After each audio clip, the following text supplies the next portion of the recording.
TV 2020 ekranlarından iyi akşamlar sevgili izleyenler. Gündem Özel programında Diyalog Medya Grubu Genel Yayın Yönetmeni Reşat Akar'la birlikte sizlerleyiz. Geciktik, konuları hızlıca aktarayım. Evet, ilk konumuz Güney Kıbrıs Rum Yönetimi'nin avukat Akan Kürşat'a ilaveten 4 Kıbrıslı Türk avukat hakkında Avrupa tutuklama emri çıkardığı iddia edildi. Rum mülklerinin yabancılara satışıyla ilgili kriz derinleşirken avukat Akan Kürşat'la ilgili tutukluluk emrinin 16 Ocak tarihine kadar uzatıldığı açıklandı. Sadece siyasi açıdan değil, Kuzey Kıbrıs'ın ekonomisi hakkında büyük önem arz eden bu konuyla ilgili olarak avukat Hasan Yücelen ve Halkın Partisi Genel Başkanı Kudret Özersay'la canlı telefon bağlantısı kuracağız. Bir diğer konumuz Gazi Mausa Narkotik Polisi bugün gerçekleştirdiği bir operasyon sonucunda 3 kilo uyuşturucu ele geçirdi. Olayla ilgili tutuklanan 2 kişiden birinin Kıbrıslı Rum olduğu ortaya çıktı. Detaylarını ele alacağız. Üçüncü konumuz İstatistik Kurumu son bir yıllık enflasyon rakamını %83,63 olarak açıkladı. Geçtiğimiz Aralık ayındaki enflasyon oranının ise %5,44 olduğu belirtildi. Konuşacağız. Son olarak da dünyaca ünlü futbolcu Ronaldo'nun Güney Kıbrıs'ın Baf bölgesinde yatırım yapacağı açıklandı. Ronaldo'nun hissedarı olduğu şirket, internet oyun şirketinin adaya 40 milyon dolarlık yatırım yapacağı kaydedildi. Ayrıntılarını ele alacağız. Hepsi ve daha fazlasıyla tabii ki sizlerleyiz. Buyurun Reşat Bey. Evet, herkese hayırlı günler, hayırlı cumalar diyerek başlayalım. Maalesef korktuklarımız başımıza geliyor. Yani korkumuz neydi? Gün gele bu Rum mülklerinin çözümsüzlüğün devamı halinde başımıza sorun açması. Yani öyle bir gelişmeyle karşı karşıyayız ki Diyalog bugün 4. gündür Diyalog Medya Grubu olarak bu işin üzerinde duruyoruz. Neden duruyoruz?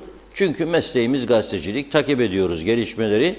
Sizleri de aydınlatmaya çalışıyoruz ve yetkilileri de aydınlatmaya ve uyarmaya ve harekete geçirmeye çalışıyoruz. Çünkü durum sanıldığından veya tahmin edildiğinden daha ciddi ve daha derin noktaya doğru gidiyor. Bugün biz programa girmezden kısa bir süre önce Rum tarafından yapılan yeni bir açıklamayı öğrenmiş olduk. Bu açıklamaya göre halen Roma'da tutuklu bulunan avukat Akan Kürşat'a ilaveten 4 Kıbrıslı Türk avukat hakkında daha Rum yönetiminin Avrupa tutuklama emri çıkardığı yönünde. Avrupa tutuklama emri nedir? Herhangi bir Avrupa ülkesine gidildiği takdirde o tutuklama emrinde ismi geçen şahıs o ülkenin polisi tarafından tutuklanır. Avrupa Birliği üyeleri arasındaki anlaşma çerçevesinde yöntem budur. Yani ben Kıbrıs'ta bir suç işledim ve Avrupa tutuklama emri çıkardı Rum yönetimi benim hakkımda. Hangi Avrupa ülkesine gidersem gideyim o ülke beni tutuklamak zorundadır. Ben görmedim, duymadım falan yoktu. Şimdi avukat Akan Kürşat yılbaşını eşi Meclis Başkan Yardımcısı Fazilet Özdenefe ile birlikte geçirmek üzere Roma'ya gitti. Yılbaşı tatili için. İtalyan polisi onu Roma'da kaldığı otelde tutukladı. Düşünün. Rumlar 2-3 gün böyle bize bir taktika uyguladı. Akıl karışıklığı olsun diye. Hatta daha bugün çıkan Rum gazeteleri Rum hükümet sözcüsüne göre dün açıklama yapmış. Vallahi daha Larnaka'dan çıkıp çıkmadığını tespit edemedik demiş. Nasıl olur ya? Senin kontrolündeki bir havaalanından çıkış yapanların isimleri yok mu? Acaba farklı bir isimle mi çıktı falan filan onu araştırırlarmış. Bugün de döndü doğruladı. Dedi ki evet Larnaka'dan çıkmadılar. Peki nereden çıktılar? Dedi ki biz araştıralım bunu en azından. Ve yaptığımız bir araştırmaya göre Akan Kürşat ve Fazilet Hanım Ercan Havaalanı VIP salonundan uçmuşlar. Türk Hava Yolları uçağıyla Roma'ya. Bu Avrupa tutuklama emri ise Rum yönetiminin 2007 yılından beri yürürlükteymiş. Ama bunu herhalde canlandırdılar son günlerde. Sebebi de bazı Rum gazetelerinin haberinin içerisinde satır aralıklarında yer alıyor. Neden olduğunu onlar anlatıyor. O kısa ifadeleri de anlatıyor. Sebebi de son zamanlarda İskele bölgesinde yabancılara mülk satışının da patlama olduğu ve dolayısıyla Rumların bundan çok rahatsızlık duyduğu şeklinde. Bir ikinci sebep ise bu mülk satışlarının avukatlar yanında hazırlanan sözleşmelerle satıldığı ve tapu dairemize de gitmediği. Yani Rumlar bizim tapu dairemizde yapılan her değişimi 1 santimlik toprak değişimi olsa biliyorlar. Nereden biliyorlar? Onlar diyor ki biz biliyoruz, derinliğine girmeyin diyorlar. Demek ki buradan istihbarat alıyorlar veya uydudan izliyorlar. Bir yöntemleri vardır. Şimdi avukat yanında yapıldığı zaman bizim yöneticilerimiz daha bilmiyor. Yani bu ev satılmıştır. Bu villa, bu apartman dersi kime satıldı? Kimse bilmiyor. İçinde birisi oturuyor. Kaça satıldı? Ne zaman alındı? Vergi hiç yok. Avukat yanında. Yasada bir boşluk bulmuşlar ve o boşluk çerçevesinde gidiyorlar. Öyle anlaşılıyor. Yasada buldukları boşluk çerçevesinde. Ama bu iş derinleşti. Şimdi 4 Kıbrıslı Türk yeni avukat hakkında tutuklama emrediyor. İsimler şu an itibariyle açıklanmış değil ama bu program bittikten sonra açıklanabilir. Yarın açıklanabilir. Veya biz beklemediğimiz bir anda, ki olmasını istemeyiz tabii ki böyle bir şeyin, bir başka ülkede bir başka avukatımızın tutuklandığına dair haberler bunu izleyebilir. Bu illaki olacak değildir yani benim söylediğim. Kimseye de korku verme, öcü korkusu gibi bir durumumuz yok. Ama gerçeklerin bilinmesi için konuşmalıyız. Ve Kuzey Kıbrıs Türk Cumhuriyeti yetkilileri Ankara ile de bu konuyu ele almalıdır süratle. Ve nasıl bir yöntem bulunacağını tespit etmelidirler. Çünkü bu tutuklamalarla 1, 2, 3, 5 nereye varacağı belli olmayan bir mesele. Bu olayın sadece siyasi değildir. Ekonomik olarak da çok ciddi boyutları vardır. Bugün Kuzey Kıbrıs'ta birçok sektör emlak satışlarından beslenmektedir. Dün bir kısmını söyledim. Yani kimdir? Oto satış galerileri. Bir anda patlama oldu. Mesela adam diyor İskele'de bir taneydi diyor. Şimdi diyor 10 tane oto galerisi var. Çünkü yabancı sayısı arttıkça araba ihtiyaçları artıyor. Dolayısıyla galerilerin sayısı artıyor. Buna bağlı olarak ülkemizde akaryakıt satışları artıyor. Ülkemizde beyaz eşya satışları, ne bileyim işte mobilya satışları, klima satışları birçok sektörü tetikliyor. Bölgedeki marketlerin sayısı artıyor çünkü nüfus çoğaldı. Daha çok ihtiyaç var. Lokantaların sayısı artıyor. Mesela ben 2-3 ay önce İskele bölgesinde bir lokantaya gittim bir arkadaşla. Baktım oturacak yer yok. Full artı full.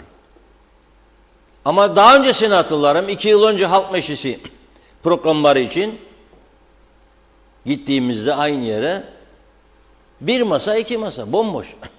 İşlerin azlığından şikayet ediyorlardı. Şimdi işlerin çokluğundan şikayet ediyorlar.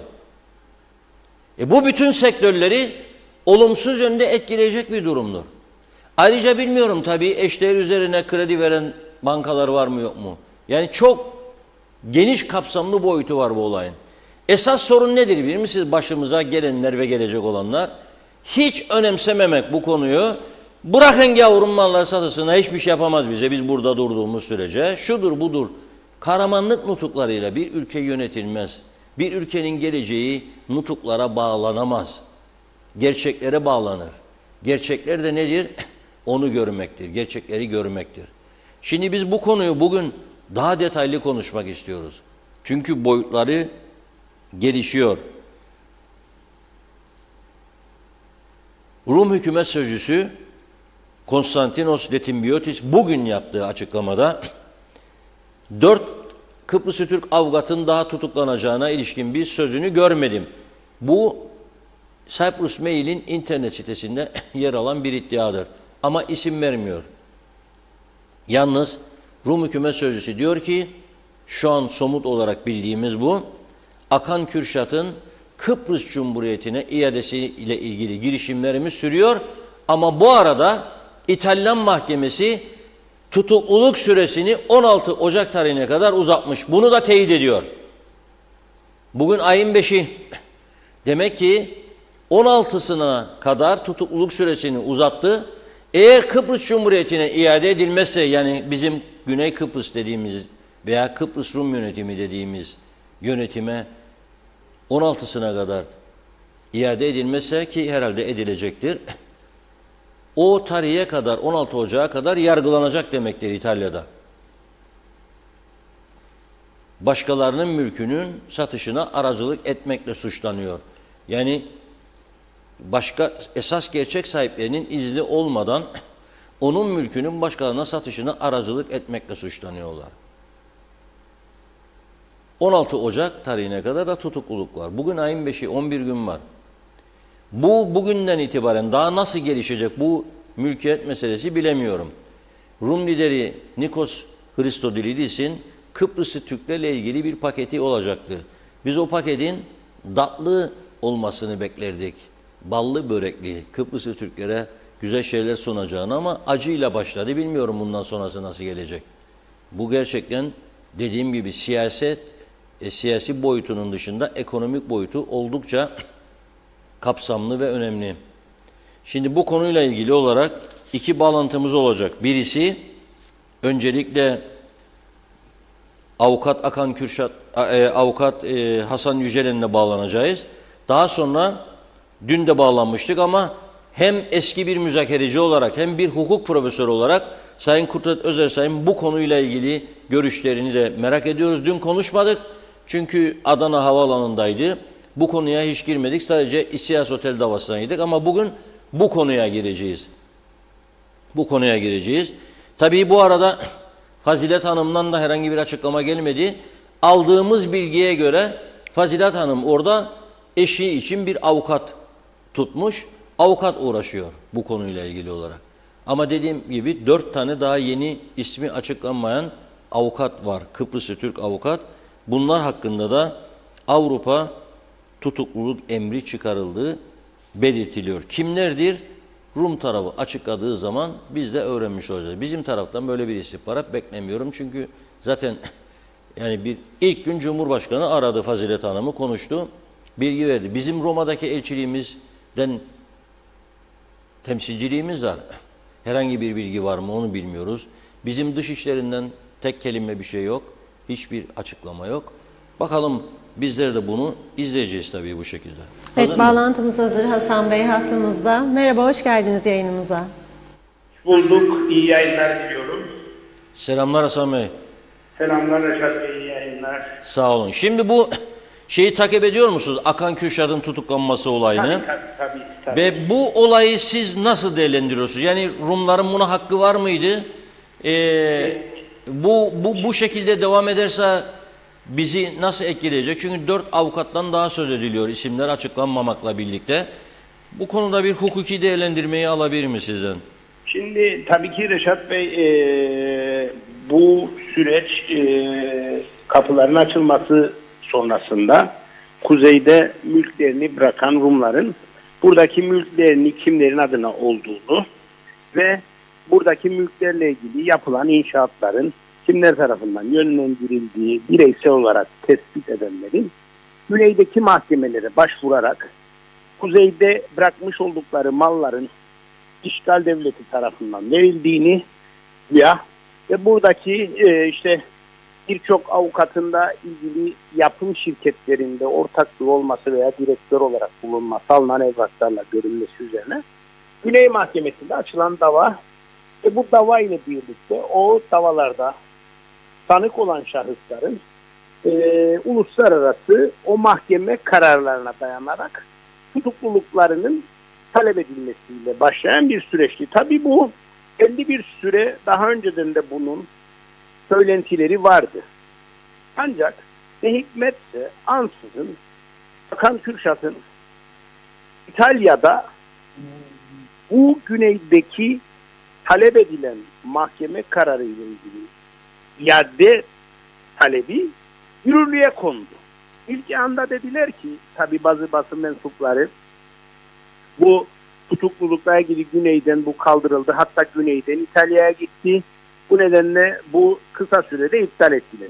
Ancak sanırım dün veya bir önceki gün Rum hükümet sözcüsünün bir açıklaması var. Kesinlikle ülkeden çıkmadığını, kuzeye geçer, güneye geçerse tutuklanacağını ve talebimizin hala daha geçerli olduğu yönünde bir açıklaması oldu.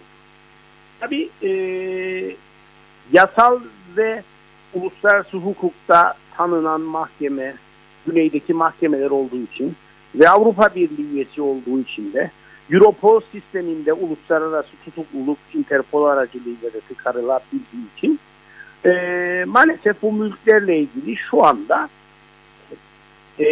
büyük bir huzursuzluğa sebep olacak. Aslında biliyorsunuz bundan işte bu Hamas Gazze olaylarından sonra, bu vahşetten sonra zaten Türk kamuoyunda kuzeydeki mülklerle ilgili yaratılan İsrailli algısının üzerine bu sanki böyle bir kaymaklı pasta gibi oldu ve şimdi hem kuzeyde inşaat yapan müteahhitlerin hem bu müteahhitlerle ilgili bağlantılı olan bu inşaat şirketlerinin direktörü veya hissedarlarının aynı sonuçlarla karşılaşabileceği bir süreç yaşanabilir ve bu aslında Rum'un istediği o korku yapısını oluşturarak kuzeyde mülk alımlarının önüne geçeceği bir zemin oluşturabilir. Çünkü biliyorsunuz artık dünya bir global köy ve herkes her bir çerçevede yaşamıyor. Tabii pek çok ülke bu kararları uygulamaz. Yani örneğin bir Rusya ve Rusya gibi ülkelerde Avrupa Avrupa tutuklama emirlerini yürürlüğe koymak mümkün değil. Ancak Avrupa'ya geçildiği zaman da bu tespit edilir. Mülk alanların da aynı sıkıntıyı yaşama ihtimali söz konusu. Tabii ki şimdi Hakan Bey'in bu süreçte buluşacak sonucu görmemiz gerekir. Eğer bu sürecin sonucunda iade değil ve serbest bırakılırsa belli ki bu yolun önü açılmamış olur ve Güney'in beklentileri tatmin edilmemiş olur ve bir nebze olsun kuzeyden mülk alan yabancıların veya bu mülklere yatırım yapan yabancıların gerekse KKTC'de Rum mallarının da yatırım yapılmasını sağlayan iş insanlarının bir derin nefes almasını sağlayabilir. Yok eğer Hakan Kürşat'ın güneye iadesi sağlanırsa tabii şeyi de bilmemiz lazım. Yani bu süreçte bu mahkeme kararı çıktıktan sonra Hakan Kürşat güneye gidip gelmişse defaatçe burada ve bu işlemi güneyde yapmamışlarsa kraldan fazla kralcı pozisyonuna düşecek olan bir İtalya'dan bahsediyoruz. Biz sana arıyorsan bu adamı da geliyor. Sen bu adamı tutuklamıyorsan bizden niye bunu talep ediyorsun noktasına dönecek. Yani bu süreci görmemiz lazım çünkü bu davanın sonucunda dava demeyelim. Bu iade talebinin sonucunda eğer İtalyan mahkemeleri bunu güneye iadesini yapar ve güneyde de bu mahkeme oturur Hakan Bey'e bir hapis cezası verirse bu hapis cezası bu taraftaki Rumları bir o kadar daha şımarttıracak. Bireysel olarak hepsi bundaki mülklerin kime ait olduğunu tespit edip aynı yolla bu tarafta bir korku oluşturacak. Bu bizim buradaki var olan inşaat sektörüne de çok büyük bir darbe vuracak. Bu nedenle bizim hem hukuki yoldan bireysel olarak anladığım kadar sizin az önce belirttiğiniz gibi hukukçuyla yola çıktıklarını görüyoruz. Ancak Türk Dışişleri'nin de hiç vakit kaybetmeden devreye girmesi lazım ve Kıbrıs'ın gerçekleriyle uyumlu bir kararın çıkmasını sağlaması gerekir. Çünkü Kıbrıs'ın kuzeyiyle ilgili yaratılan ortam sanki sadece bu yaşanmış gibi, bir hukuki sorun varmış gibi atfedilip de sadece salt hukukla yürüyerek bir karar verilmesinin önüne geçilmesi gerekir. Kanımca burada Türk Dışişleri'ne büyük bir sorumluluk düşmektedir. Bu sonuçla ilgili, şu anda yaşanan süreçle ilgili. Benim bildiğim Türkiye'nin Roma Büyükelçiliği'nin Akan Kürşat'la ilgili devreye girdiği ve İtalyan makamlarından bilgi istediği, fakat İtalyan makamlarının bu insan çift pasaportludur. Bu pasaportlar arasında Türkiye pasaportu yok. Yani sizin vatandaşınız değildir. Dolayısıyla biz size bu konuda bilgi vermeyi şeklinde olduğunu duyduk. Rum yönetimiyle... İkili ilişkiler bu kadar basit olmaz diye Tabii düşünüyorum. Rum yönetimiyle yazışıyorlar. Rum yönetimi de bunun iadesini istiyor. Şimdi bu tabii şöyle, şu açıdan son derece önemlidir. Dediğiniz gibi eğer bu 16 Ocak tarihine kadar tutukluluk emri uzatıldığına göre ya 16 Ocak'a kadar Güney Kıbrıs'a teslim edilecek ve orada yargılanacak diyorumlar. Eğer orada yargılanırsa sizin de görüşünüze göre bu diğer kuzeyde mülkü olanlar için bir emsal teşkil edecek ve mülkünü satın alanların veya satanların peşine düşecekler ki bunun tespit etmeleri çok kolaydır. Tabii ki. Kapılar açık, geliyorlar, gidip alıyor. Bir de bizim içimizde çok bunların birilerini götürüp ya hediye eden ya satanlar vardır, olabilir. Hatırlarsınız, birkaç tane casusluk olayı yaşandı ve itiraf edildi ki askeriyelerin fotoğrafını çekiyor diye. Bu açıdan olduğunda çok daha kötü sonuçlar çıkabilir diyorsunuz siz de. Tabii ki. Bunun bir siyasi boyutunun olduğunu ve sadece bu işi salt hukukla veya yasalarla değerlendirilmemesi gerektiğini, Kıbrıs'ta bir statünün şu anda defakto olduğunu ve bu yaşanan süreçte burada yaşayan insanların da konu edinme ve ikamet hakkında olduğunu göstermemiz lazım. Yine dediklerine göre Hakan Bey zaten defaat kez Güney'e gitti, geldi. Güney'den çıkış yaptı, başka ülkelere gitti. Eğer bu da varsa İtalyan makamlarına bunun da aktarılması gerekir ki aslında siz bu adamı istiyorsunuz ama aslında bu adam size gelip gidiyor, siz de bir şey yapmıyorsunuz. Bizi niye buna alet ediyorsunuz da demesi lazım diye düşünüyorum. Evet, son bir soru sorayım size ben. Bu avukatların mülk satışını senetle yapması, yani tapuya hiç bildirmeden yapması yasal mıdır? Reşat Bey, şimdi avukatlar tabii mülk satışını yapıyor. Taraflar kendi arasında uzlaşarak aslında gentleman bir agreement yapıyor. Bir niyet anlaşması yapıyor. Ama asıl olan bizde tabu kayıtlarıdır. Yani o sözleşmeyle yapılan satış size sadece aynı hakkı doğurur. Tapunun alınmasını sağlamaz. Dolayısıyla bu normal bir sözleşmeler yasası altında yapılan tarafların bir sözleşmesidir. Ama tapu nezdinde devir yapılmadıktan sonra mülkiyet tapuda kimin adına görünürse onun sayılır. Evet. İlginç Yani bunu durum. senin için bir şey var, kira işte satış sözleşmesiyle mal satılıyor. Mal satılmıyor. Mal kimin adınaysa onundur. İki niyet anlaşması yapılıyor taraflar arasında satış üzerine. Ama nihai son nokta Tapu dairesi. Bu tapu dairesi. Tabii bunu Evet. kötü niyet kullananlar var mı? Evet, vardır. Güveniyorsa sözleşmesine, ki ben hiçbir müvekkilime sözleşmeyle mal alması yönünde şeyim olmaz. Tavsiye ama etmesin. almışsa, riski almışsa da sonuçta o kendi aralarındaki bir anlaşmadır. Anladım. Çok teşekkür ediyoruz Hasan Bey. Ben Sağ olun. teşekkür ederim Reşat Bey. Hafta sonları iyi yayınlar. Görüşmek üzere. Sağ olun. Bay bay. Evet, avukat Hasan Yücelen'den dinledik. O diyor ki ben hiçbir müvekkilime yani senetle mal satın almanı tavsiye etmem, ama binlerce satıldı bu şekilde. Binlerce.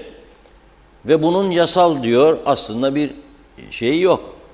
Hatırlarsanız ben buradan birkaç defa tekrarladım bunu. Suya batırıp içecekler suyun dedim o belgelerin.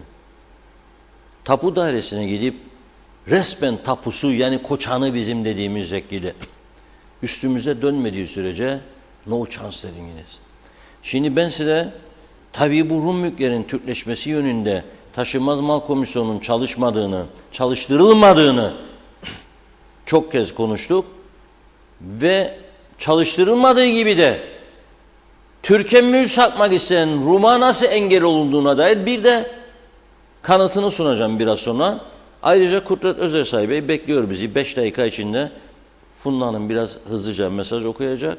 Dün dinlemiş geldi ya, dün izinliydi Funda Hanım. Bugün çok dinlemiş geldiği için daha hızlı bir şekilde okuyacak mesajları. Sonra şeye geçeceğiz. Ben size o belgelerden bahsedeceğim ve Kudret Bey ile konuşacağız. Bu çok önemli bir konudur. Aman beni ilgilendirmez, benim Rum malı almadım da yapmadım değil. Bütün ülkeyi maaş ödemesine kadar devletin ilgilendiren bir konudur. Maaş ödemesine kadar. O kadar söyleyeyim yani. Çok önemli. Buyurun Funda Hanım. Evet, teşekkür ederek hızlıca başlayalım o zaman. Osman Rakibet, Mehmet Uluçaylı hayırlı akşamlar diliyor. Şerife Turgay Derya'da. Celal Harun Akdeniz Köyü'nden Mustafa Aşık'ın mesajı. Hayırlı, huzurlu, mutlu akşamlar. İnşallah Cuma akşamınız mübarek olsun. Dualarınız makbul ve kabul olsun inşallah. Kalbinizden sevgi, gül yüzünüzden gülücükler eksik olmasın demiş güzel insanlar. Zeliha Adaman, Fikret Gönlübol iyi yayınlar diledi. Fatih Aztekin de, Arif Mustafa Cüce de diyor ki hayırlı cumalar. Reşat abi gecikmeyiniz, biz gecikmeden yerimizi alıyoruz demiş. Hasan Nihat Erduran, tek taraflı TMK ile Kuzey Kıbrıs Türk Cumhuriyeti zarara uğratıldı. Doğrusu global takastı. Denktaş Bey haklıydı. Hikmet Aygüner, doğru tarafsız yayınınızdan dolayı kutluyorum sizleri demiş. Mehmet İnancı da hayırlı yayınlar olsun, batmış batırılmış kaoslar ülkesi cennet adamıza sağlıklı hafta sonları diledi. Erol Canseç, merhum Cumhurbaşkanı Denktaş'tan sonra bu ülkeyi en iyi şekilde yönetecek olan bir kişi varsa bu da Sayın Reşat Akar olacak. Caner Aspava iyi yayınlar diliyor. Mehmet Uluçaylı, ben yazmıştım. Rum'un Bizans oyunu yine ortaya çıktı. Yanılmadım. Bunlara biz nasıl güvenelim? Hasan Nihat Erduran, Rum burada neden tutuklamadı? Sansasyon için komplodur diyor. Pahalı ödeyecekler demiş. Türkiye elçiliği devrede. Girişte İtalya'ya neden tutuklanmadı? Metin Maraşali kolay gelsin dedi. Halil Bey diyeyim. Soyadını çözemedim. Konu 2004'ten kalma demiş. Alper Ali Güllü kolay gelsin diyor. Mehmet Şenler de, Mesut Baba Yiğit de harikasınız demiş. Halil Bey 28 avukat varmış diye de ekledi diğer mesajında. Topel Süreyya Timel, hayırlı yayınlar demiş o da. Cevdet Birey, İngiltere ile Danimarka arasında dünyanın en uzun kara ve denizaltı elektrik kablosu hizmete girdi diyor. Detayları da paylaştı. Evet, Bülent Günkut dinliyoruz. Hassas ve duyarlı olmak. Teşekkürler Reşat Akar. Ali Dereseven, hep Rumların seslerini, şikayetlerini duyuyoruz. Bizimkiler nerede? Biz niye karşı dava açmıyoruz? Kıbrıs davasında haklı olduğumuz tek bir konu yok mu? Yetkililer niye gündeme getirmiyorlar? Rumlar zaafımızdan yararlanarak AB yani Hristiyan mahkemelerini kullanarak hem suçlu hem güçlü pozisyonunu oynuyorlar. Nazime Nalbant herkese mutlu güzel akşamlar diledi. Evet, hoş bulduk. İyi hafta sonu dilerim. Aydınlık, ferah, huzur olsun diyor. Reşat Bey, gerek yurt içinde gerek yurt dışından çok severek izleriz demiş. Hep doğruları bize anlatıyor. Tarafsız haberleri bizlerle paylaşıyorsunuz. İyi ki varsınız, seviliyorsunuz.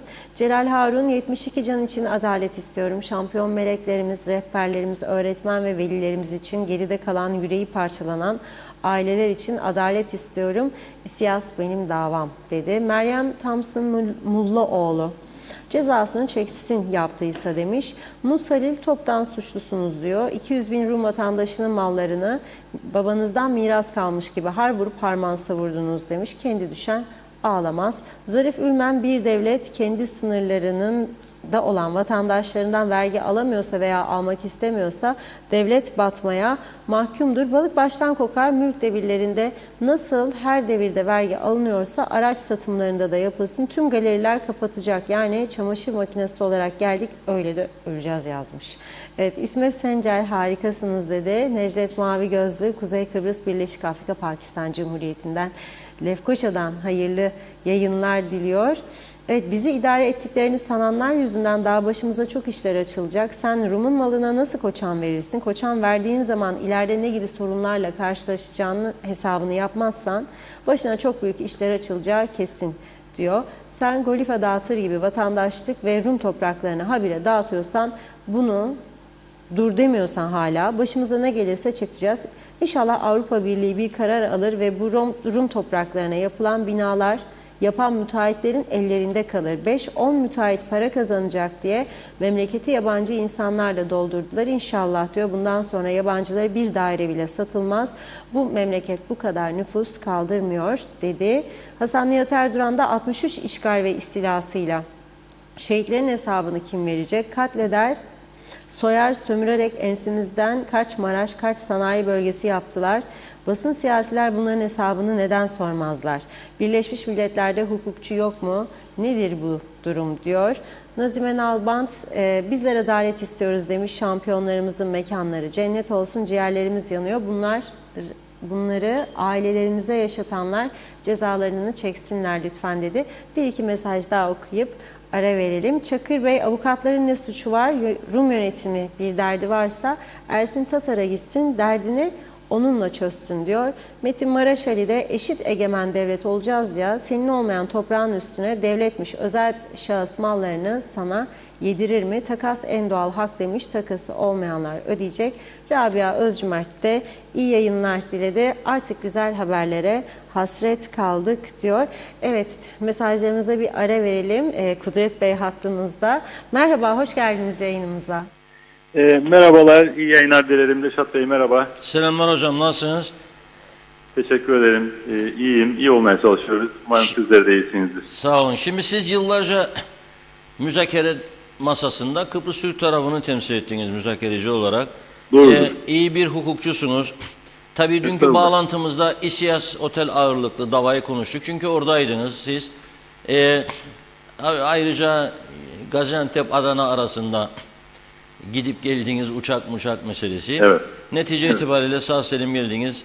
Memnun olduk. Şimdi olun. bu konuya girme zamanı geldi zannediyorum.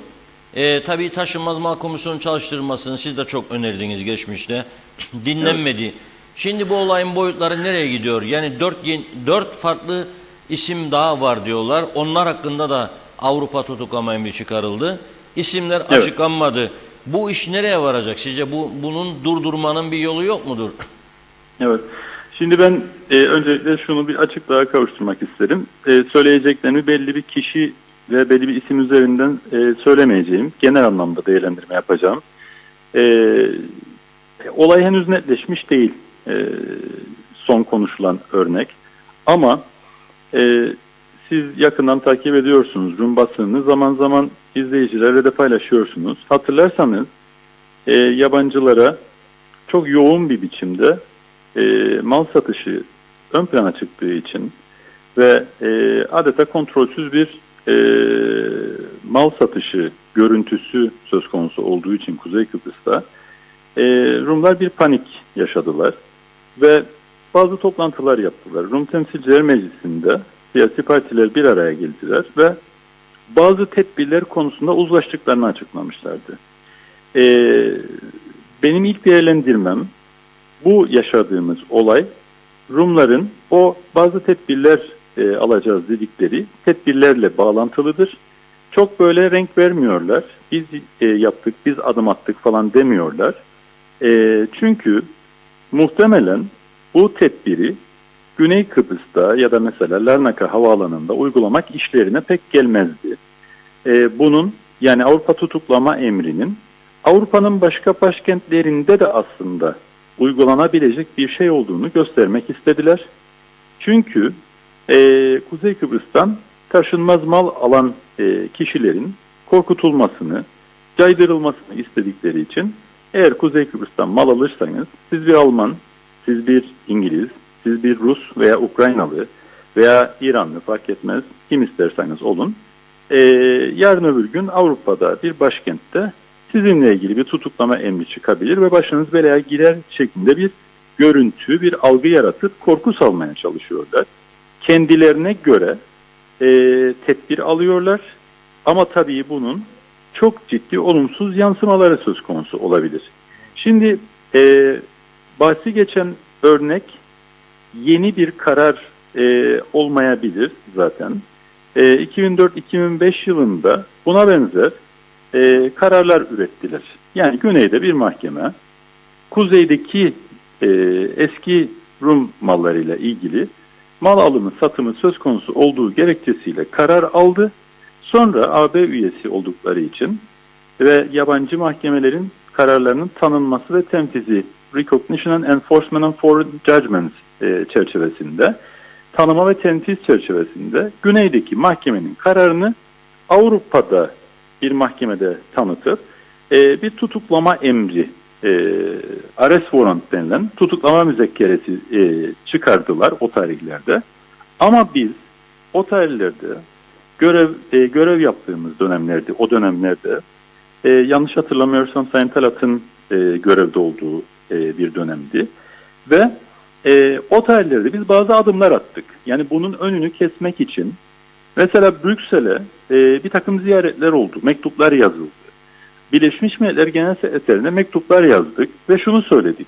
Eğer siz iki toplum arasındaki ilişkide bir tarafın hukukunun diğerini politik olarak cezalandırmaya dönük adımlarına müsaade ederseniz, hatta bir adım öteye geçip ada içerisinde birbirlerini cezalandırmanın ötesinde adanın dışında birbirlerini cezalandırmaları için aracılık ederseniz, mesela Avrupa Birliği olarak, Birleşmiş Milletler olarak siz de buna göz yumarsanız, yarın iki taraf arasında bir kere geçiş falan kalmaz. Çünkü herkes bir kenarından 74 öncesi Rum malı olan taşınmazlar ile çeşitli şekillerde ilişkili olabilir, değil mi? Yani bu sadece bunu alıp satma, üzerine inşaat yapma, yapsat şeklinde yatırım yapma veya bir biçimde kendisine bir ev satın alma şeklinde değil, başka bazı şekillerde de ve sadece avukatlar değil, başka mesleklerden olan insanların da aslında bu saatten sonra güneye gidişle ilgili kafalarına bir soru işareti düşürürsünüz. Güney ile kuzey arasındaki bu ilişki bir gerilime dönüşür. Oysa siz Birleşmiş Milletler olarak iki toplum arasındaki ilişkilerin gelişmesini savunduğunuzu söylüyorsunuz. Raporlarınızda toplumlar arası ilişkileri geliştirmek için, geçişleri artırmak için bir takım önerilerde bulunuyorsunuz. Taraflara çağrı yapıyorsunuz ama bir taraftan da taraflardan birinin diğerini böyle sopalar ile Kıbrıs Adası dışında cezalandırılmasına müsaade ederseniz iki toplum arasında ilişki falan kalmaz, geçişleri de sona erer diye uyarıda bulunmuştur. Ve mektuplar yazıldı Birleşmiş Milletler Genel Sekreterine o dönemde. O dönemki siyasi konjektürün de etkisiyle O dönem bu kadar mülk satışı yoktu ama, yani Rum mülkleri. Geleceğim ona. Yani şimdi şu gözlerine anlamda, soka yapıyoruz var. bunu. Bakın, şu anlamda var. Şöyle bir benzerlik var. Miktar olarak değil belki ama unutmayın. Anlam planı reddedildikten sonra Rumlar tarafından kuzeyde bir inşaat patlaması yaşandı Reşat Bey. Dolayısıyla tam da o ismi geçen inşaat, yatırım falan noktasında o dönemde de bir furya yaşandı hatırlarsanız. Evet. Bugünkü kadar olmasa bile tam o döneme denk gelir ve Rumlar bir tedbir bağlamında böyle bir adım atmışlardı. O girişimler bence sonuç verdi o dönemde ve oluşan siyasi konjonktür nedeniyle bu Avrupa tutuklama emirleri askıya alındı o dönemde. Evet. Ve işleme konulmadı. Rumlar bir anlamda bir geri adım attılar. Şimdi bugüne geldiğimizde ciddi anlamda kontrolsüz şekilde kaç yıldır uyarısını yapıyoruz. Yani yabancılara mal satışını yasaklamaya gerek yok belki. Ama yabancılara mal satışını düzenlemeye bu memlekette ihtiyaç var. Çünkü kontrolden çıkmış bir biçimde özellikle pandemiden sonra çok farklı yerlere doğru gidiyor. Artık aynen. Ülke içerisini de olumsuz yönde etkiliyor. Yoksa şimdi bir yabancının gelip bir yazlık ev satın alması ve benzeri konular başkadır. Ama yabancıların buraya girip yapsat yapıp onu başkalarına satması ve aracı olarak bunu tamamladıktan sonra çekip gitmesi başka bir şey. O yüzden kendimizi zora sokacak mevzuatı değiştirmemiz ve devletin kontrolünde yasaklamadan düzenleyen bir zihniyet ortaya koymamız gerekirdi. Ve son dönemde bu en büyük ihtiyaçlardan bir tanesi. Bu kontrolsüz satışın da etkisiyle Rumlar şimdi o 2004-2005'teki şeyi belli ki aktive ediyorlar. Peki ne yapmalıyız biz? Birincisi, az önce uzun uzun anlattım hani, gerek Avrupa Birliği nezdinde, gerekse Birleşmiş Milletler nezdinde acilen ciddi girişim yapılması gerekir. Ve bunun olası sonuçlarını Avrupalılar öyle oturup da bunun ne olacak acaba, bunun sonuçları ne olur diye düşünmez ya, ağlamayan bebeğe şey yoktur. Dolayısıyla burada yönetim görevde bulunanların acilen bunun olası olumsuz sonuçlarını doğru hesaplayıp somut, anlaşılır şekilde gerek Brüksel'de Avrupa Birliği yetkililerine, gerekse New York'ta Birleşmiş Milletler yetkililerine, özellikle BM Genel Sekreterine, iki toplumlu ilişkilerin iyiye gidip gitmesinden ve aradaki barış ortamının devamından sorumlu olan, Kıbrıs'ta kapsamlı çözümün bulunmasından sorumlu olan Genel Sekretere derhal bu uyarıları yapacak şekilde hemen dikkatine getirmeleri gerekir. Çünkü bir kez ipin ucu kaçarsa gerçekten de Kıbrıs'ta hem geçişler durabilir, hem güneyden seyahatler tamamen durabilir. Ve sadece iki toplumun geçişi değil, yani Kuzey Kıbrıs Türk Cumhuriyeti'ne üçüncü ülkelerden, Türkiye dışındaki ülkelerden gelişlerin büyük bir kısmında Larnaka üzerinden oluyor biliyorsunuz. Dolayısıyla insanlar tereddüt edebilir. Anlatabiliyor muyum? Evet, bir kere evet. bu adımı atmak gerekir ama ikincisi derhal ve acilen taşınmaz mal komisyonuyla ilgili, sizinle daha önce defalarca konuştuk, sizin de görüşleriniz bu yönde, ben dinliyorum. Evet. Taşınmaz mal komisyonunu çalıştırmak ve bunun için bir kaynak yaratmak şarttır. Neden söylüyorum bunu? Çünkü aslında aklı başında herkes şunun farkındadır.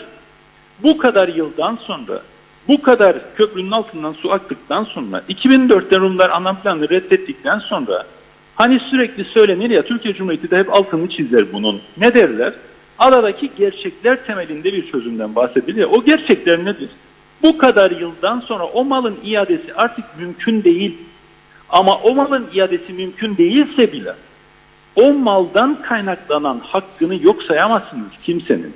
O nedenle o malı iade etmezsiniz belki ama o malın belli bir tazminatını ya da malın takasını, yani takas ve tazminat meselesi Ramilik Denktaş'ın Evet. dediği gibi gerçek bir çıkış yolu olmaya doğru gidiyor, ancak siz buna dair yarattığınız mekanizmayı öldürmezseniz. Yani taşınmaz mal komisyonunun yasasını, tüzüğünü yaptık, kurduk, çalıştı da binlerce de başvuru aldı. Oradaki insanlar da canla başla çalışıyorlar ama bunu finansal kaynağını da yaratmak zorundayız. Hele de ülkeye bu kadar dışarıdan sermaye girişi olan bir dönemde siz asıl tam da bu dönemde bir mekanizma yaratmamız gerekirdi. Kaç senedir söylüyoruz, pandemiden sonra böyle bir para hareketliliği de oldu. Bu yapılmadığı sürece, yani birincisi siyasi girişimdir, tarif ettiğim ve lobidir. İkincisi taşınmaz mal komisyonuyla ilgili adım atılmasıdır. Ama üçüncüsü de mevzuat bağlamında, yani Avrupa Birliği'nin kendi hukuk sistemi içinde bu tutuklama emirleriyle ilgili istisnai bazı durumlar var. Public policy diye tarif edilen ve zaman zaman ilgili devletin bunu uygulamaması yoluna giden, bilmiyorum hatırlar mısınız, İngiltere'ye Sayın Cumhurbaşkanlığı'nın girişiyle ilgili bazı sıkıntılar vardı bir dönem. Evet, Sonra doğru. public policy bağlamında o kaldırıldı İngiltere tarafından, hatırlar mısınız? Evet, tabii ve ki. İngiltere'ye gidişi mümkün oldu.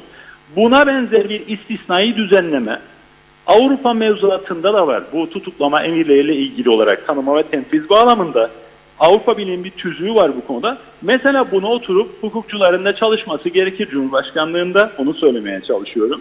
İstisnaları üzerinde de durmak gerekir ve son nokta, evet uzun bir süredir söylüyoruz ama mecliste işte yok yazda olağanüstü toplandı, yok önemlidir, odur budur, henüz hiçbir somut bir şey göremedik değil mi? Yabancılara taşınmaz mal satışında kuralların etrafından dolanılmasına imkan veren bu 7 emin denilen trust meselesini çözmek gerek. Buna ilişkin düzenleme yapmak gerek. Neden? Çünkü yabancılara taşınmaz mal satışı sınırlıdır diyorsun. Buna ilişkin yasada sınırlıdır diyorsun. Ondan sonra dönüp bu sınırı diyorsun ki sen bunu trust sözleşmesi üzerinden yaparsan, iki kişi arasındaki sözleşme üzerinden yaparsan o sınırın etrafından dolaşırsın diyorsun. Ne manası kaldı o zaman yasada koyduğun sınırlamanın, değil mi? Aynen Dolayısıyla bu açıkları gözümüzden hepimiz gördüğümüze göre bunu bir an önce tedbir alıp düzenlemek gerekir. Devletin de bunlar kaydettirilmediği sürece hukuki geçerliliği tartışmalı olur benzeri bir düzenlemeyle devlet sen bütün bu olup biten işlemlerden haberdar olacaksın kardeşim. Şu anda bunların büyük bir kısmından haberdar değilsin. Vergi falan da alamıyorsun ve başka bazı uyuşmazlıklarla ilgili olarak da birine bir şey oluyor, uzun ömür versin herkese, ama üzerinde trust sözleşmesi olan kişinin mirasçısına geçiyor o trust sözleşmesi. Malın aslında perde gerisindeki sahipleri yabancı ama aracıları var burada vesaire gibi. Düşünebiliyor musunuz komplikasyonlar? Bütün bunlar işte bizi çok sıkıntılı bir noktaya doğru getiriyor. Acilen bu saydığıma benzer, illa bunlar olmak zorunda değil belki, ama geçmişteki tecrübemizden hareketle acilen bu saydığıma benzer adımlar atılması gerekir. Şu ana kadar ne duyduk ama? İşte telefon açtık, geçmiş olsun dedik falan. Başka bir şey duymadık yani. Ne yapılıyor mesela şu anda? Buna dair de kamuoyuna bir şey söylenmesi gerekir. Siz 2 gündür bu konuda yayın yapıyorsunuz. Bir tedirginlik var ve bu tedirginlik biz konuşmadığımızda ortadan kalkmaz. Çünkü yabancılar bunu gayet iyi takip eder. Rum basınında, özellikle Cyprus Mail'de de yer almaya başladığı için Rumlar bunun propagandasını ve kara propagandasını ciddi şekilde yapacaklardır zaten. Biz ne yapıyoruz? Soru odur. Biz ne yapıyoruz? Soruyorum ben şu anda görevde bulunanlara, bir şey söylesinler, bir şey yapsınlar bir an önce. Doğru. Ben de dün sordum. Mesela Roma'da temsilcimiz var. Ne yapıyor? Var mı bir bilgi? Kime vermiştir? O bilgi verdiği makamlar nerededir? Ne konuşuyorlar? Ben son bir soru sorayım size. Bunu cevaplamak biliyorum bir siyasetçi için kolay değil ama netice itibariyle bu tutuklanan avukat da, ki 16 Ocağı kadar uzatıldığı kesin bugünkü açıklama yani, Akan Kürşat Bey. Şimdi bu neticede kendisi ünlü bir avukat olabilir ama eşi bir siyasetçidir. Yani meclis başkan yardımcısı bir makamı vardı. Onlar ne kadar işgal meclisi falan dese de bir makam vardı. Şimdi bu yarın başka bir siyasimizin bir Avrupa'da tutuklanmasına giderse bu iki toplum arasında ne olur ilişki? Sizce kapılar mı kapanır yoksa yeni bir ne bileyim ciddi gerilime mi yol açar? Ateşkes ihlaline mi gider? Ne olur sizce bu durum? Ben kişilerle ilgili herhangi bir yorum yapmak istemem. Şunu söyleyebilirim. Elbette ki şu ana kadar da onu gördük. Rum basında haberlerin çıkış şeklinde. Elbette Kıbrıs Rum yönetimi bunu istismar etmeye çalışacaktır. Evet. Önemli olan bizim ne yaptığımızdır. Evet. Yani bunlar zaten beklediğimiz şeylerdir. Tabii ki istismar etmeye çalışacak. Tabii ki başka önde gelen, hatta siyasi figürlerle ilgili de aynı adımı atmaya yönelecek. Bir korku salmaya çalışacak ki ya bundan vazgeçsinler ya da bunu yapanlar yurt dışına falan çıkmasınlar gibi bizi iyice hapsetmeye dönük bir işleme dönüşecek. Ama size az önce tarif ettiğim gibi bırakın önemli figürleri ve siyasi figürleri vesaire, normal halk düzeyinde de belli bir meslek grubu açısından, çünkü son dönemde gerek avukatlar, gerek emlakçılar, gerek mimarlar, gerek bu alanda pek çok kişi aslında buna benzer işlemlerin bir parçası. Tabii ki aynı nitelikte değil ama insanlar kendi kendilerine bu soruyu soracak. Ya acaba gitmesek mi güneyden falan değil mi? Onun için bırakın bir siyasinin tutuklanması meselesini, olasılığını, bireyler düzeyinde, toplumlar düzeyinde ciddi bir tehlike aslında bizi bekler. Ve şunun da altını çizelim. Bazen siyasi olarak sıkışmış olanlar ve toplum desteğini yitirmiş olanlar dikkatleri başka yerlere çekmeyi tercih ederler. Son dönemde Kıbrıs Rum liderinin toplumdaki desteğinin azaldığı yönünde genel bir kanı var. Yapılan anketler de bunu gösteriyor. AKP zaten desteklemiyor ama DİSİ'de de çok iyi bir destek yok. DİSİ başkanı da bir nevi rakip mesajlar veriyor. O nedenle Christodoulidis bunu bulmuşken fırsata çevirip mal bulmuş Barubi gibi bunun üzerine gidebilir. Bu konunun öyle bir tehlike de var aynı zamanda, değil mi? Evet, çok doğru. Yani özellikle Amerika Birleşik Devletleri'nin Rusya'yı ve Çin'i Güney Kıbrıs'ın dışında tutmak ve atmak için böyle biraz kucaklama politikası izleyip Christodoulidis'i yanına çekmeye çalıştı. İşte stratejik ortak falan dediği bir dönemde Christodoulidis'in bundan da cesaret alarak bu işi daha da bir komplike hale sokması ve adadaki geçişleri ve ilişkileri sıkıntıya sokması ihtimal dahilindedir. Onun Doğru. için bir an önce, yani siz oturduğunuz yerde bunu, işte bunun değerlendirmesini işte Amerika yapsın, gereğini yapsın, işte Avrupa Birliği gereğini yapsın, Birleşmiş Milletler. Yoktur öyle bir dünya. Dünyada çok daha büyük problemler vardır. Ha, bu arada bu konuştuğumuz konularla bağlantılı. Geçmişte çok şeyler yaşandı, çok örnekleri var. Latin Amerika bağlamında var, Küba bağlamında var, Avrupa Birliği ile ABD arasındaki ilişkiler bağlamında hep döneminde biz bunları inceledik. Ve ABD Avrupa Birliği arasında da gerilimlere neden oldu bu konular geçmişte. Kamulaştırılmış olan malların tazminatı ödenmemiş, başkalarına satıldığı için onlar yasa dışı kabul etmiş. Bunlar yaşandı geçmişte. Ama bunları bakın siz de daha önce bunları yaşadığınız gerilim oldu. Bir siyasi uzlaşıyla bunu ya geçiştirdiniz, ya ertelediniz, ya bir ara formül buldunuz diye gidip anlatmaları lazım. Görevde bulunanların şu anda çok ciddi bir sorumluluğu var. Çünkü riskli bir durum var. Çok Evet. net. Çok doğru. Çok çok teşekkür ediyoruz. Gayet güzel özetlediniz. Çok sağ olun. Çok sağ olun. Kolay gelsin size. İyi çalışmalar dilerim. Teşekkür ederiz. Sağ olun. Sağ olun. Evet, Sayın Kudret Özersel de diyor ki yani çok boyutludur. Rum yönetimi bunu bilinçli olarak gündeme getirmiş olabilir. Olayın sadece siyasi değil, ekonomik boyutları vardır.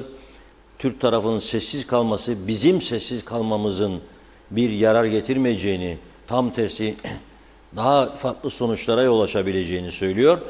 Güney'e geçişleri olumsuz etkileyeceğini bazı Kıbrıs Türklerin söylüyor ki bugün bizim almış olduğumuz bilgiye göre kuzeyden güneye geçişleri de bayağı dikkat çekici nitelikte azalma var.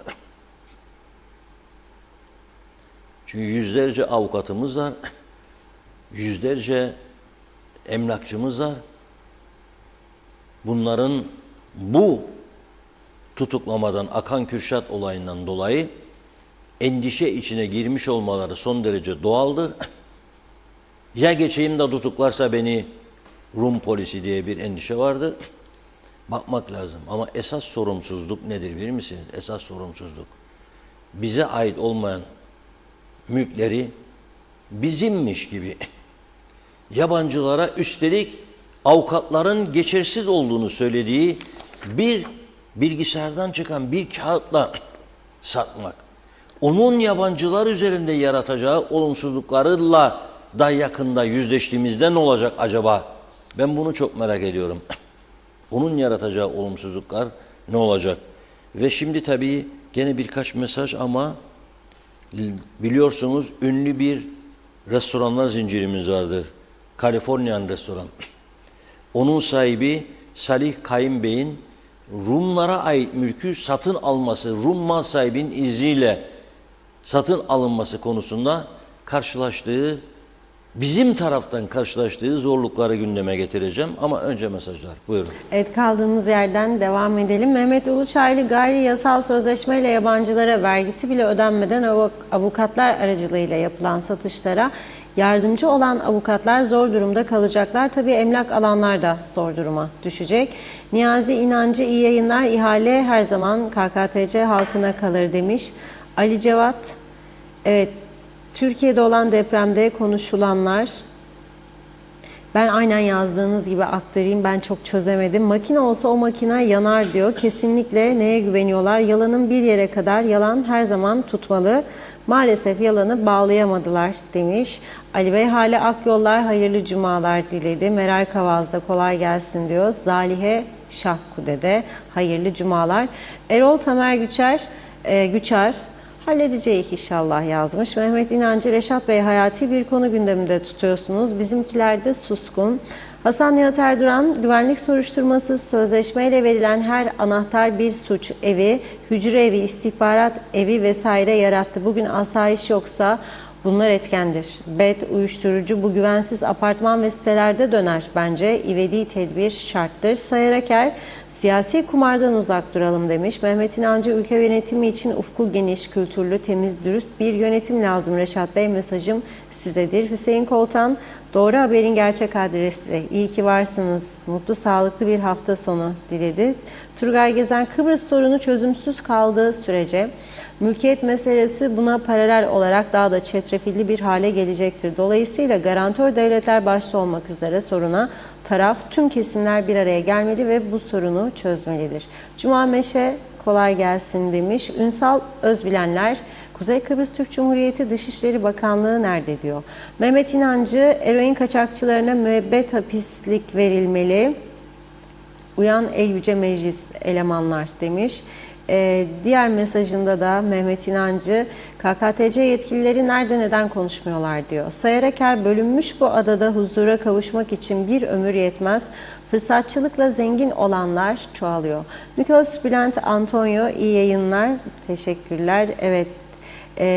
İki Türk plakalı araba ana yoldan diyor yan yana durdular, konuşurlardı. Bütün trafiği felç ettiler. Ben otobüsle korna çalarım, yanındaki araba korna çalar, hiç umurlarında değil.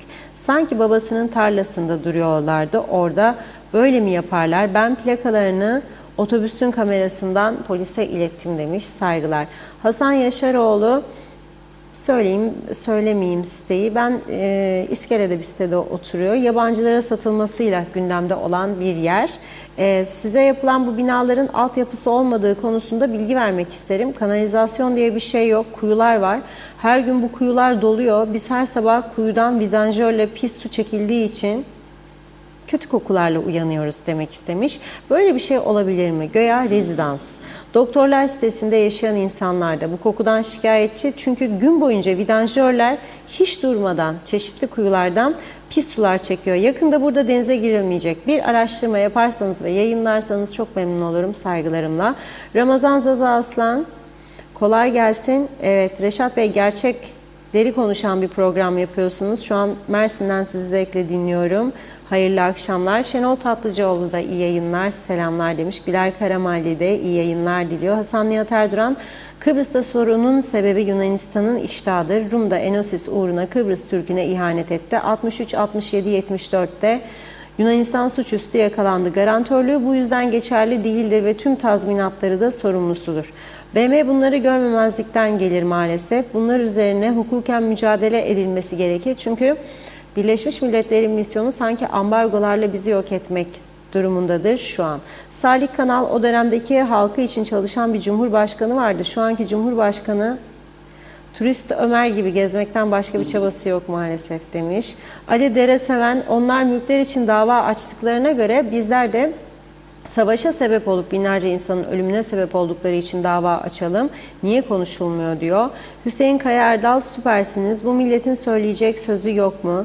Sanırsınız bu kadar okumuş insan yetiştirdik. Kıbrıslı Türkleri yerden yere vurmak bence çok yanlış. Rumlar biz Kıbrıslı Türklere yaptığını dünyada çok az millet yaptı. Hala bizlere ambargo koymuyor mu bu Rumlar? Cengiz Korkmazhan, taşınmaz mal komisyonu Rumların tapularını kabul ediliyor dedi. Kıbrıslı Nevzat Gökçe, Reşat Bey, emlak satış fiyatları gözle görülür bir şekilde düşüşe mi geçti? Düşüşe geçti yazmış Nevzat Bey. Açık göz geçinenler ellerinden mal çıkarmaya çalışıyorlar. Korku sardı herkesi. Gizli gizli işler ülkemize yakışır şekilde devam ediyor. Şükran ana vatancıları kabuslar bastı demiş. Karagöz Nesime Ali, Reşat abi, güzel ülkemizle kimse ilgilenmiyor. Bu nasıl iktidar, bu nasıl bir yönetim? Ancak iç işlerinde vatandaşlık vermeyi biliyorlar. Bol bol veriyorlar herkese demiş. Birkaç mesaj daha okuyup ara verelim. Turgay Gezen, Kudret Hoca'nın söylediklerinin olabilmesi için karşı tarafla müzakerelerin başlatılması gerekiyor. Şu anda müzakereler askıya alınmış durumda. Bana göre Rum tarafı mülkiyet konusunda böyle bir adım atmakla Kıbrıs sorununun çözüm müzakerelerinin başlatılmasını ve artık sonuca gidilmesini amaçlamaktadır demiş. Mustafa Kortun, evet baskı politikası dedi. Cengiz Güzelay, sevgili Kudret Hoca, ipin ucu çoktan kaçtı. Sadece emlak satışları değil, ormanlar, sahiller, arazileri zimmete geçirenler, hiç kimseye ciddiye alıp konuşmuyor diyor. İnsan hakları ihlalleri envai çeşidi işleniyorken Kuzey Kıbrıs'ı kim dikkate alır demiş.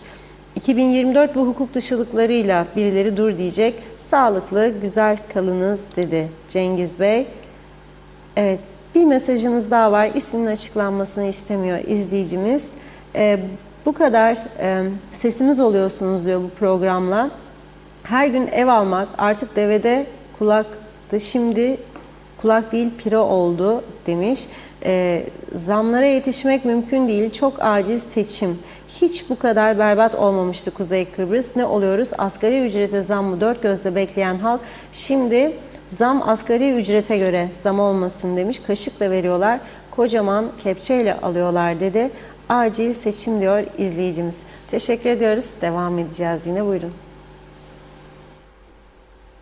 Evet, o izleyicimiz keşke adını da açıklasa. İsim açıklamak bir cesaret meselesi. Korkmayın. Çünkü bu vatana ihanet değil. Tam tersi vatanı korumak, halkı korumak, ülkeyi korumak, sevmek onunla alakalıdır bu konu. Neden bu konuyu konuşuyoruz diyenler olabilir. Ya da neden biz Rumları tutuklamak? Tutuklama hakkımız yok. Çünkü Avrupa'nın bizi tanımıyor. Dünya tanımıyor. Bir. İki. Çünkü onlar mallarımızı satmadılar orada. İçine göçmen koydular veya birine verdiler ama kirasını bankaya koydular. Şimdi bu yayınla bağlantı olarak Sibel Siber Hanım da bizi eski meclis başkanımız izliyor. Bağlanmak istiyor, bağlanacak. Çabucak söyleyeyim. Kaliforniyan restoranların sahibi Salih Kayın Bey diyor ki, dinliyorum diyor programlarınızı, dün de dinledim siz diyor. Ben diyor Mausa'daki restoranımı Rum sahibinden almak için 9 yıl uğraştım diyor, bıkmadan usanmadan. Ama kiminle uğraştım? Rum satmak istedi bana diyor, hükümetlerle. Olmaz derlermiş, olmaz. Niçin olmaz ve Türkleştireceğim de yarın eşit egemen olduğumu göstereyim, benim toprağımdır diyeyim. Niçin olmaz? Olmaz demişler. 9 yıl sonra diyor, dönemin başbakanından rica ettim, zorladım, beni şey etti diyor, destekledi ve nihayet satın alabildim. Sonra diyor, restoranıma bitişik arsayı satın almak istedim. Bana verdikleri cevabı diyor size gönderiyorum. Resmi belge benim yanıma, şimdi okuyacağım. Başka bir aileyle diyor 203 dönüm arazileri var. Anlaşmaya vardık diyor. İçişleri Bakanlığı'nın uhdesinde şimdi diyor. Tek yapılması gereken şey bana kiralanmasına izin vermesi. Vermezler diyor. Yani sorun diyor tamamen devletini yönettiğini zannedenlerde, yoksa şimdiye kadar Rum mülklerinin çok büyük bir kısmı Türk malı olacaktı. Ama buna engel oldular diyor. Benim her gün söylediğim taşınmaz mal komisyonu çalıştırılsaydı bugün kuzeydeki Rum mülklerinin büyük bir çoğunluğu Türkleştirilmiş olacaktı. O insanlar da orada üzüntüden, marazdan kanser olup ölmeyecektir. Malları kaldı da onlar da parasızlıktan öldüler. Çocukları, torunlarına bir miras bırakamadılar. Adalet yerini bulacaktı. Şöyle diyor İçişleri Bakanlığı kendisine, Salih Kayım'ın diyor 8 Ağustos 2023 tarihli yazısı, Gazimausa Aylika bölgesinde kain arazinin 4177 İTEM yasası kapsamından çıkarılarak 6393 sayılı taşınmaz hazine malları kiralama ve değerlendirme yasası kapsamına alınması talebinize atfen bakanlığımıza bağlı teknik dairemiz olan İskan ve Rehabilitasyon Dairesi Müdürlüğü'nün yapmış olduğu araştırma neticesi talebinizin karşılanmasına yasal olanak bulunmadığı belirtilmektedir. Yani diyor ki ben KKTC devleti olarak Rum mülkünü Türkleştirilmene izin vermem be kardeş diyor. Yani bu benim diyor şeyim budur diyor. Takdirim budur diyor. O zaman şimdi Roma'dan gelen mesaj iyi değil, yani aşk mesajı değil. Orada bir aşk çeşmesi var, bilmem Roma'ya gidenler bilir. Atarsanız havuza parayı da aşk dilekleriniz olurmuş. Ama böyle olmadı maalesef. Evet, hazır mı? Sibel Hanım hattımızda. Merhaba, hoş geldiniz. Merhabalar, hoş bulduk. İyi yayınlar dilerim. Evet, çok önemli bir konu tartışılıyor ama tam da Salih Bey'in Türkleştiremedim, yasal olarak uygun değil yanıtıyla başlamak istiyorum. Daha sonra bazı konulara daha değinmek isterim. Şimdi hepimizin bildiği bir Acapulco yasası olarak bilinen bir yasa var. Evet. Bu yasada ne diyor? Eğer siz KKTC devletine ait olan bir mülkü kiralarsanız ve kiranızdaysa bunu taşınmaz mal komisyonu aracılığıyla 74 önceki sahibinden satın alabilirsiniz. Evet. Bu var. Ama eğer tapusu size aitse, yani KKTC devletine ait değilse ve tapu şahsa aitse bunu satın alamazsınız. Böyle bir yasa. Şimdi bununla ilgili meclis başkanı olduğum dönemde Salih Bey'in de satın almak istediği işte böyle bir yer vardı ve bu şekilde gündeme gelmişti. Ve o sırada biliyorsunuz burada birçok otel sahipleri, işte otelleri olan, yerleri olan veya restoranları olan kimseler engellendiği için Booking.com veya uluslararası turizm şirketleri tarafından paraları da çok satın almak istiyorlardı. Veya işte maddi durumu çok iyidir, tapusu kendisinindir ama tapusunu uluslararası geçerliliği olan bir tapuya değiştirmek istiyor. Buna neden engel olunuyor? Ve biz oturduk o zaman benim başkanlığımda hukukçularla bir bu konunun şeye bırakılması, yani gönüllülüğe dayalı olarak isteyen satın almak isterse, nasıl TMK'da bugün yapılıyor, işte parası ödeniyor, uluslararası tanınmış bir tapuya çevriliyor. Niçin siz bu konuda gönüllü olan ve maddi durumu iyi olan kimselere böyle bir kapıyı açmıyorsunuz? Ve oturup günlerce çalıştık ve bir yasa tasarısı, yasa önerisi hazırladık. Ve ben bunu o dönemin hükümetine gönderdim. Evet. Telefonda da, hatta onlarla toplantıda yaptım. İçişleri Bakanlığı da geldi. Dedim ki yani bizim buradaki amacımız kimseyi mecbur etmek değil. Benim tapum var, ben niye satın alayım şeklinde bir soru oluşturmak da değil. Benim tapum var, ben uluslararası iş yapıyorum, param da var. Rum sahibi de satmak istiyor. Ben onunla görüştüm.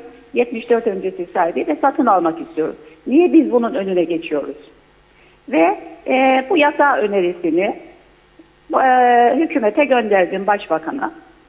Daha sonra bana başbakandan bir yazı geldi. İşte hukuk dairesi görüşünü aldığını ve zaten tapu olduğunu, anayasaya göre tapu varsa nasıl olur da bunu tekrar satın alabileceğiniz.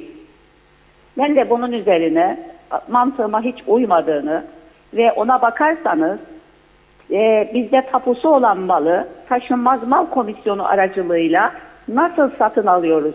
O zaman eğer böyle bir yasa veya anayasaya aykırıysa taşınmaz mal komisyonu aracılığıyla bu nasıl yapılıyor? Dolayısıyla yani kendi kendimizi kısıtlayan, kendi kendimizin önünü kapatan durumlar yaşadık. Hatta daha da gerilere gitmek istiyorum. 2010 yılında bu taşınmaz mal komisyonu hayata geçtiği zaman biliyorsunuz takas, tazminat ve iadedir. Evet. Taşınmaz mal komisyonunda bir müracaatçıya önerilen.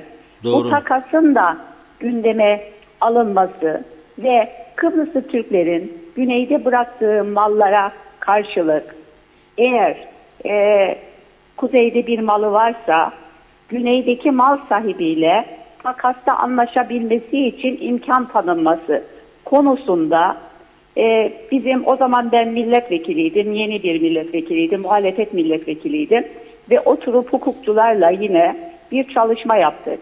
Ve bu çalışmayı Türkiye'de, Strasbourg'daki Avrupa İnsan Hakları Mahkemesi'nin temsilcisi ve bu TMK ile ilgilenen Kıbrıs asıllı Münci Bey'e gönderdik.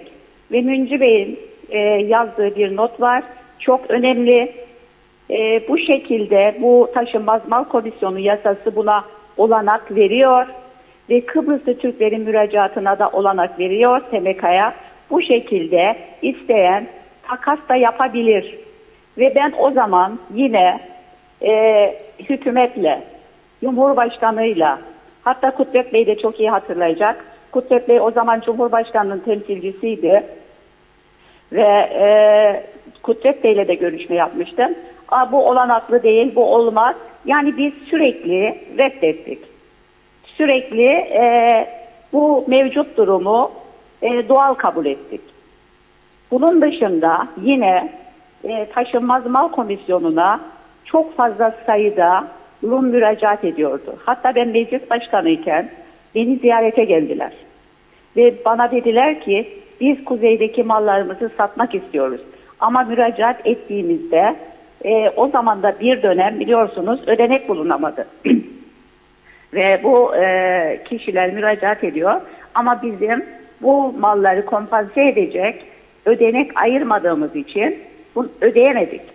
Ve bununla ilgili de yine ben meclis başkanlığı döneminde bir yasa hazırlama çalışması yaptık ki bir fon bir şekilde satın alınan mallardan işte bir yüzdelik ayrılarak buraya bir fon aktarılsın ve bu mallar Türkleştirilsin. Yani çok iddialı olacak belki ama o zaman biliyorsunuz mülkiyetin değeri de bu kadar yükselmemişti ve birçok arazi hani uluslararası toplum tarafından kabul edilen veya uluslararası hukuka uygun bir şekilde getirilebilirdi çok cüzi paralarla.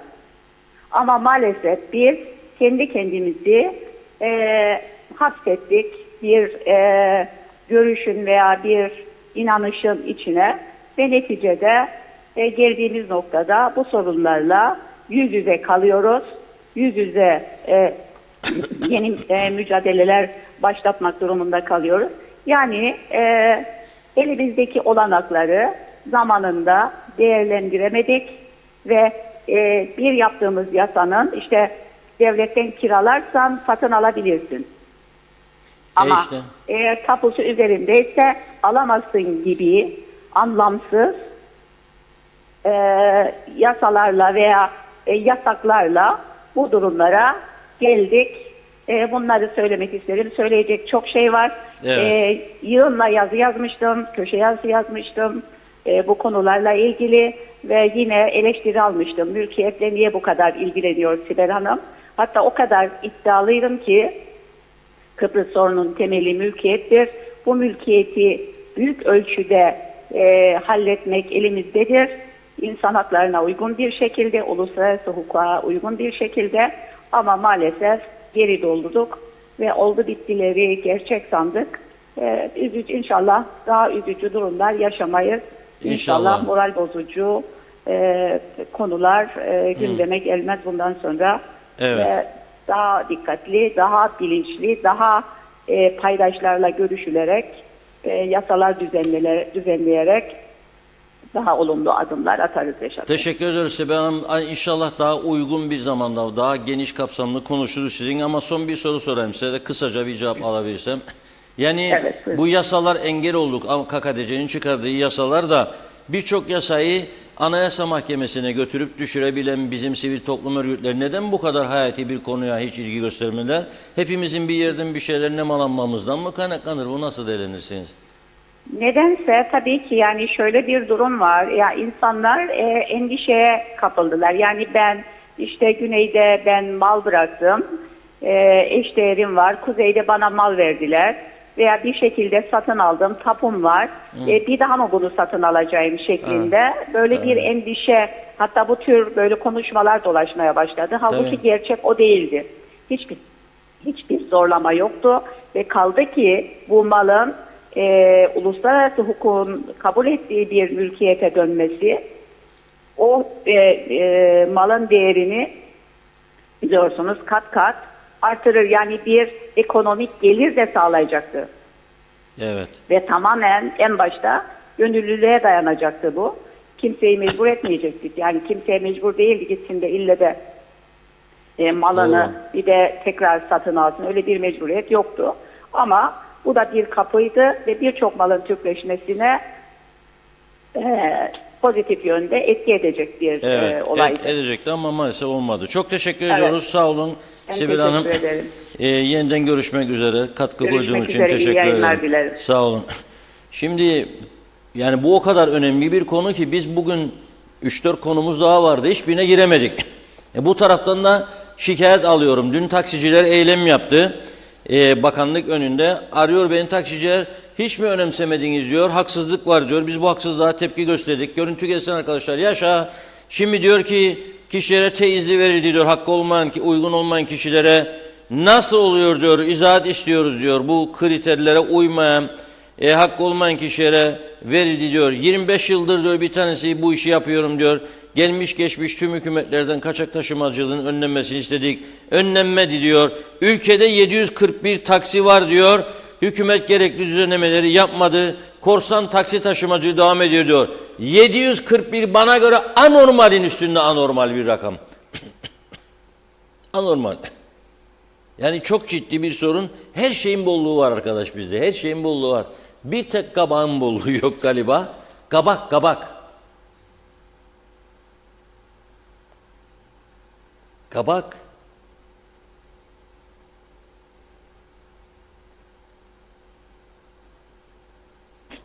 Çorbada pişti, tuzu ister. Baba benim canım kız ister. Allah! Ay! Hele alaman olursa, şeftalisi ballıysa. Allah! He? Ah! Vallahi baba geldi. Baba geldi. Baba geldi. Çorbada pişti, tuzu ister. Baba benim canım kız ister. Allah! Ay!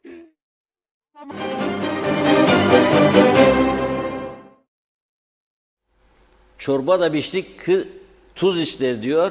Ali'nin canı da kız ister diyor. Şimdi biz bunu çocukluğumuzda kabak da pişti, tuz ister.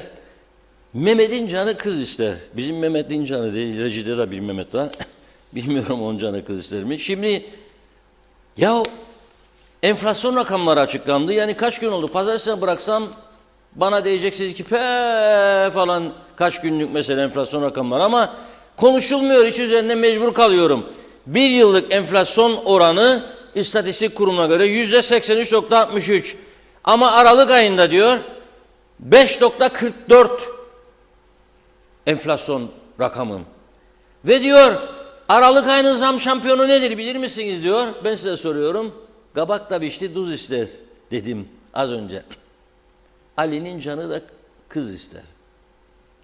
Kabakmış %260.58 oranda zam görmüş. Enflasyonu tetikliyor kabak. Yemeyin kardeşciğim. Kabak, patlıcan, biber, domat, biber, patlıcan bunlar yazın yiyeceğiydi. Kışın seralarda yetişir. İlacı atacak sineğe, böceğe karşı büyütmek için falan masraf yapar. Yükletecek üstüne. Yemeyin kabağı. Canınız da kız istemesin diyeyim. O kadar yani. Evet. Bir büyük operasyon oldu Gazi Mauso'da bugün.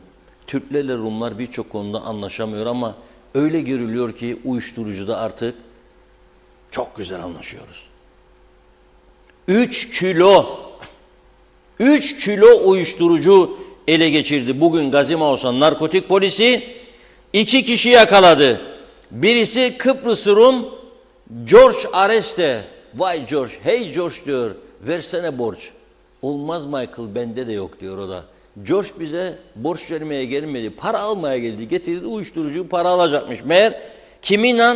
Vietnamlı Huyun be Vietnamlıyla Kıbrıs Rum geldi ve nerede uyuşturucuyu teslim edecekti biliyor musunuz? Camide. Polis bir vurdu bastonu yakaladı. Neden, nasıl vurdu bastonu? Kafasına vurmadı. Operasyonun adını öyle koydu. Baston operasyonuyla 3 kilo uyuşturucu. Ben olsaydım bir de kafasından aşağı zemzem suyu dökerdim. Madem caminin havludadır. Tütsülerdim onu bir güzel. Camiye geldiğine göre Müslümanlığın gereklerini de ona gösterirdim. Ondan sonra 3 kilo uyuşturucu. Çok ciddi bir durumlarla karşı karşıyadır. Forever TRNC. Nereye gidecekti bu 3 kilo uyuşturucu? Yüzlerce gencimizi zehirlemeye var demek ki alıcısı buradaki getiriyorlar. Enteresan bir durum. Evet bugün bu kadarla noktalıyoruz. Funda Hanım'a bırakıyorum sözü. Sabah saat 4'e kadar mesajları okur sonra gider uyur. Buyurun. Evet hemen toparlayalım mesajları. Mustafa Kortum sisli bir durum var. Özet demiş. Beran Erkmen Kufi.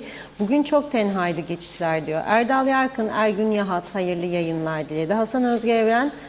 Dağ başına duman almış gümüşdere durmaz akar, güneş ufuktan şimdi doğar, yürüyelim arkadaşlar Forever TRNC. Fevzi Mehmetçioğlu da iyi yayınlar diliyor. Metin Maraşali pardon. Bir ara şerefiye vergisi çıkacaktı. Doğru karardı, niye uygulamadılar acaba? Elinde hakkından fazla mülk alanlar tabii ki karşı çıkacak bu vergi şekline. Tutanın elinde kaldı. Tema Yavaş Ozanköy'den selamlar. Mehmet İnancı Londra'nın tam zamanı, burada bir program Londra'yı da sarsar demiş. Efekan Kahramanoğlu Yayla'dan iyi akşamlar diledi. Bizim evin önü çam köse böceği doldu. Ne yapmamız gerekiyor? İlaç da attım, fayda etmez demiş. Orhan Durgun asgari ücretle geçiniyorum. 3 kızım var. Kıbrıslıyım, Kıbrıs Türküyüm ama son nesilde göç edecek. Az kaldı, yaşanabilir bir ücret versinler. Salih Mullalı her şey güzel olacak dedi. Ali Cevat Rum'un malını yiyemeyecekler, satamayacaklar. Nasıl rahat ederler? Hayırlı cumalar, hayırlı akşamlar. Derviş Kahraman yaşasın Forever TRNC devleti, ye de korkma zihniyeti diyor. Evren Pars geç bile kaldılar dedi. Ercan Eylül Okutan, Reşat Bey benim anlamadığım bu durumda kuzeydeki koçanlar geçersiz, kimse satış yapamaz mı, doğru mu anladım demiş. Kaan Adalı, bir dairemi satılığa çıkardım, yüzlerce emlakçı aradı. Birçoğu yabancı, İranlı ya da başka milletten ve üstelik her iki taraftan da %5 komisyon isteniyor. 65.000 sterlin ise 3.500 sterlin, iki taraftan 7.000 sterlin. Güzel para diyor. Rum hepsini soksun içeri. Necdet Mavi Gözlü, yabancılar ev, emlak alırken aldıkları mülkün Türk toprağı mı, Rum toprağı mı biliyorlar mı acaba? Değil mi? Derviş Kahraman, bu ülkede denetleme olmadığı müddetçe ve memurlar rüşvet yediği müddetçe halk selamet bulamaz. Bilginize demiş. Ali Kereş iyi yayınlar diledi. Özkul Özyiğit, sizi takdirle izlerim. Taşınmaz mal komisyonu ile ilgili belirttiğiniz gerçeklere aynen katılırım. Komisyona işlerlik kazandırmak ancak maddi olanak sağlamakla mümkün olabilir demiş Özkul Bey. Teşekkür ediyoruz. Tamamladık. Buyurun son eklemek istediğiniz. Evet, güzel bir hafta sonu dilekleriyle kapatalım programı. İnşallah pazartesi günü yeni programda buluşuncaya kadar bizleri üzecek bir gelişme olmaz. Ama yetkililer de bir ses, bir nefes versinler. Birleşmiş Milletler Avrupa Birliği nezdinde bir girişim başlatsalar iyi olur. Müzakereler başlayacaksa eğer ortamın iyileşmesi lazım. Bugünlük bu kadar. Haftaya inşallah güzel haberlerle birlikte oluruz. İnşallah. Teşekkür ediyoruz güzel yorumlarınız için. Ben de sağlıklı güzel bir hafta sonu geçirmenizi diliyorum. Yeniden görüşünceye dek hoşça kalın.